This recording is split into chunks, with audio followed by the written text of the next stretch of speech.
बिस्मिल्लाहिर्रहमानिर्रहीम। अस्सलामु अलैकुम वरहमतुल्लाहि वबरकातुहू। गुस्ल किन हालात में फ़र्ज़ है? क्या एहतलाम के बाद गुस्ल करना वाजिब है या सिर्फ हम बिस्तरी के बाद ही गुस्ल करना वाजिब होता है? इसके अलावा दीगर कौन कौन से मौक़े हैं जब गुस्ल करना फ़र्ज़ होता है या मुस्तहब होता है?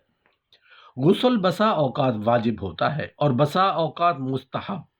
उलमाए कराम रहमहुमुल्लाह ने ये तमाम हालात जिक्र किए हैं।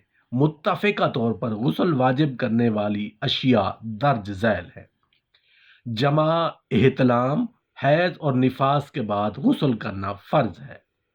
मनी खारिज हो जाए तो फुक़हाए कराम का इस बात पर इत्तेफाक है कि मनी के निकलने से गुस्ल वाजिब हो जाता है। बल्कि नौवी रहमतुल्लाह अलैह ने इस बात पर अजमा नकल किया है और इसमें मर्द या औरत के दरमियान कोई फ़र्क नहीं है। ऐसे ही मनी में बेदारी में खारिज हो या नींद में, उसके दरमियान भी कोई फ़र्क नहीं। इस मौक़िफ़ के लिए अबू सईद खुदरी रज़ियल्लाहु अन्हु की हदीस दलील है कि नबी करीम सल्लल्लाहु अलैहि वसल्लम ने फरमाया, यकीनन पानी से पानी गुस्ल है। इससे मुस्लिम 343 ने रिवायत किया है और इसका मतलब जैसे कि नौवी रहमतुल्लाह अलैह ने बयान किया है, यह है कि पानी से गुस्ल उस वक्त तक वाजिब होता है जब उछल कर पानी यानी मनी खारिज हो। मर्द व ज़न की शर्मगाहें मिल जाएं कि आला तनासुल की मुकम्मल सुपारी अंदाम नहानी में दाखिल हो जाए, चाहे अंजाल ना भी हो। हैज़ व निफास, इन दोनों के बारे में फुक़हाए कराम का इस बात पर इत्तेफाक है, हैज़ और निफास से गुस्ल वाजिब होता है। हैज़ से गुस्ल वाजिब होने की दलील अल्लाह ताला का फरमान है।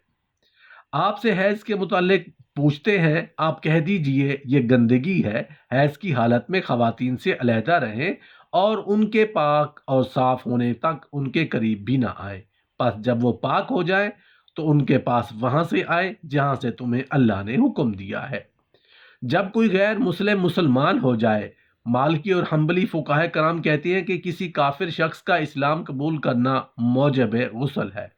लिहाजा कोई भी काफिर इस्लाम कबूल करे तो उस पर गुस्ल करना वाजिब होता है, क्योंकि अबू हुरैरा रज़ियल्लाहु अन्हु से मरवी है कि समामा बिन असाल रज़ियल्लाहु अन्हु जिस वक्त मुसलमान हुए तो नबी करीम सल्लल्लाहु अलैहि वसल्लम ने फरमाया, उसे फुलां के बाग में ले जाओ और उसे कहो कि गुस्ल कर ले। इसी तरह कैस बिन आसिम जिस वक्त मुसलमान हुए तो नबी करीम सल्लल्लाहु अलैहि वसल्लम ने उन्हें बेरी के पत्तों और पानी से नहाने का हुक्म दिया। नीज ऐसी सूरत में गुस्ल वाजिब होने की एक ये वजह भी है कि काफिर लोग आमतौर पर जुनूबी होते और गुस्ल नहीं करते, तो इस गालिब गुमानी सबब को यकीनी सबब बना दिया गया, जैसे वुजू टूटने के लिए नींद और गुस्ल वाजिब होने के लिए शर्मगाहों के मिलने को हकीकी सबब पर महमूल कर दिया गया। कुछ इबादत से पहले, मसलन अहराम बांधने से पहले कुछ, क्योंकि नबी करीम सल्लल्लाहु अलैहि वसल्लम ने जिस वक्त एहराम बांधा अपने कपड़े उतार दिए और गुस्ल फरमाया। इसी तरह फुक़हाए कराम ने सराहत के साथ तवाफ ज़ियारत और तवाफ़ विदा के लिए गुस्ल करना मुस्तहब करार दिया है। इसी तरह शब कदर के लिए मक्का में दाखिल होने के लिए, जैसा कि इब्ने उमर रज़ियल्लाहु अन्हु जब भी मक्का में दाखिल होते तो गुस्ल फरमाते और ये बयान करते कि नबी करीम सल्लल्लाहु अलैहि वसल्लम ऐसा किया करते थे। मैयत को गुस्ल देना, जमहूर अहले इल्म इस बात के कायल है कि मौत की वजह से गुस्ल वाजिब हो जाता है, क्योंकि नबी करीम सल्लल्लाहु अलैहि वसल्लम ने अपनी बेटी की वफात के वक्त फरमाया था, मेरी बेटी को 3 बार या 5 बार या उससे भी ज्यादा बार गुस्ल देना। मैयत को गुस्ल देने पर गुस्ल करना, उलमाए कराम का इस बारे में इख्तलाफ है, क्योंकि इस बारे में मनकूल रिवायत के साबित होने में इख्तलाफ है। चुनाचे अबू हुरैरा रज़ियल्लाहु अन्हु कहते हैं कि नबी करीम सल्लल्लाहु अलैहि वसल्लम ने फरमाया, जो शख्स मैयत को गुस्ल दे वो खुद भी गुस्ल करे, और इसे अहसन करार दिया। जबकि इमाम अहमद कहते हैं कि इस बारे में कोई हदीस नहीं है। मैयत को गुस्ल देने वाले के लिए गुस्ल के मुतालिक मुस्तहब का मौक़िफ़ मियाना रवी और अक़रब इलल हक़ है।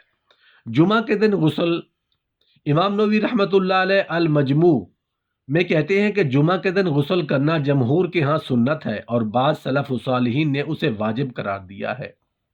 لوگوں کے مجمع میں جانے سے پہلے غسل کرنا مستحب ہے۔ بغوی رحمۃ اللہ علیہ کہتے ہیں کہ جو شخص لوگوں کی کثرت میں گھلے ملے تو وہ پہلے غسل کر کے صفائی ستھرائی اور خوشبو کا اہتمام کرے۔ اس میں عیدین کا غسل بھی شامل ہے۔ نووی رحمۃ اللہ علیہ المجموع میں کہتے ہیں کہ متفق طور پر ہر ایک کے لیے عید کے دن غسل کرنا مستحب ہے، چاہے مرد ہوں یا عورتیں، چاہے یا بچے، کیونکہ اس دن زیب و زینت اختیار کی جاتی ہے اور یہ سب مرد، عورتیں اور بچے زینت اختیار کرنے کی اہلیت رکھتے ہیں۔ اس میں نماز کسوف، استسقاء، وقوف عرفہ، مشعر الحرام، مزدلفہ اور ایام شریف میں جمرات کو کنکریاں مارنے کے لیے غسل کرنا بھی شامل ہے۔ نیز اس کے علاوہ جہاں بھی لوگ عبادت کے لیے اپنی کسی کام کے لیے اکٹھے ہو رہے ہوں تو غسل کرنا مستحب ہے۔ جسمانی تبدیلی کے وقت شافعی فقہا میں محاملی کہتے ہیں کہ جسم میں کوئی بھی تبدیلی آئے تو اس وقت غسل کرنا مستحب ہے۔ اس میں یہ بھی شامل ہے کہ فقہاء کرام کہتے ہیں کہ پاگل یا بے ہوش آدمی ہوش میں آ جائے تو غسل کرنا مستحب ہے۔ اسی طرح سینگی لگوانے کے بعد، بال بنوانے کے بعد بھی غسل کرنا مستحب ہے، کیونکہ غسل کرنے سے جسم کے ساتھ لگے ہوئے بال اور خون وغیرہ صاف ہو جائے گا اور انسان معمول کی حالت پر آ جائے گا۔ غسل کا مسنون طریقہ احادیث کی روشنی میں ام المومنین حضرت عائشہ رضی اللہ عنہ سے روایت ہے کہ جب رسول کریم صلی اللہ علیہ وآلہ وسلم غسل جنابت فرماتے تو پہلے اپنے دونوں ہاتھوں کو دھوتے، پھر دائیں ہاتھ سے بائیں ہاتھ پر پانی ڈال کر شرمگاہ دھوتے، پھر نماز کی طرح وضو کرتے، اس کے بعد ہاتھ کی انگلیوں سے سر کے بالوں کی جڑوں کو پانی سے تر کرتے، 3 کپ پانی سر پر ڈالتے اور پھر سارے بدن پر پانی بہاتے، آخر میں 1 مرتبہ پھر دونوں ہاتھ دھوتے۔ غسل فرض ہونے کی صورتیں: غسل جنابت میں پانی سر کے بالوں کی جڑوں تک پہنچانا چاہیے۔ استحاضہ کی مریضہ خاتون کو حسب عادت ایام حیض شمار کر کے غسل کرنا چاہیے۔ غسل کرتے وقت پانی کے استعمال میں احتیاط کرنی چاہیے۔ غسل جنابت میں پانی میسر نہ ہو تو غسل کی نیت سے کیا ہوا تیمم ہی کافی ہے۔ غسل جنابت میں اگر عورت گندھے ہوئے بالوں کو نہ کھولے تو کچھ حرج نہیں، کیونکہ غسل کا اصل مقام پانی کا بالوں کی جڑوں تک پہنچانا ہے۔